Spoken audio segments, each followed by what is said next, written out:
Well, we are just hours away now from one of the most crucial city council meetings of Rob Ford's career. It's the first since he admitted to smoking crack cocaine. And it is a meeting that's going to call for him to take a break from office. Lorenda Redekop is already there. She's outside City Hall live with us this hour. Lorenda, Ford has indicated pretty clearly yesterday he's ready for a fight. What will he be up against today? Well, that's for sure. It may be cold out here, but I imagine it'll get very hot. Temperatures will really rise inside those city council chambers in a few hours. Rob Ford himself has referred to it as a rumble in the jungle that he's getting ready for.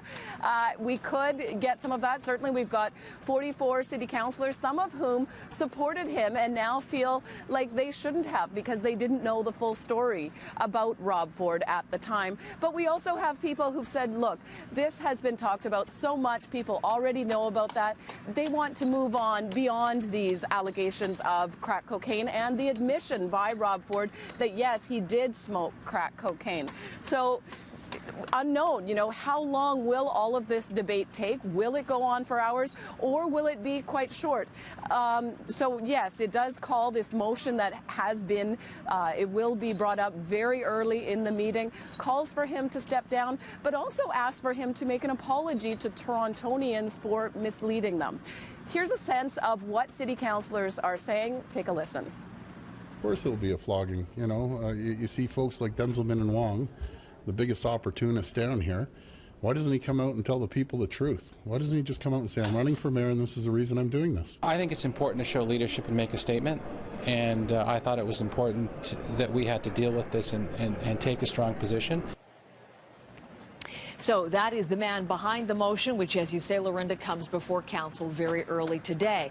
Now, this council situation comes a day after a judge in Toronto viewed that now infamous video of Rob Ford allegedly smoking crack cocaine. Where does the legal front to this story stand?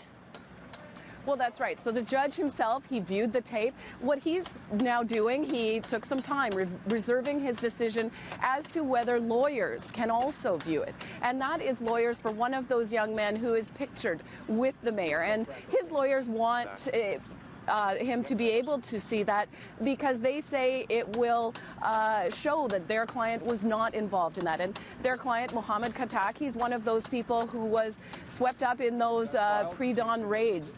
Dozens of people who were arrested in a guns and gangs sweep. There's also that very same judge who viewed the video and will decide on that.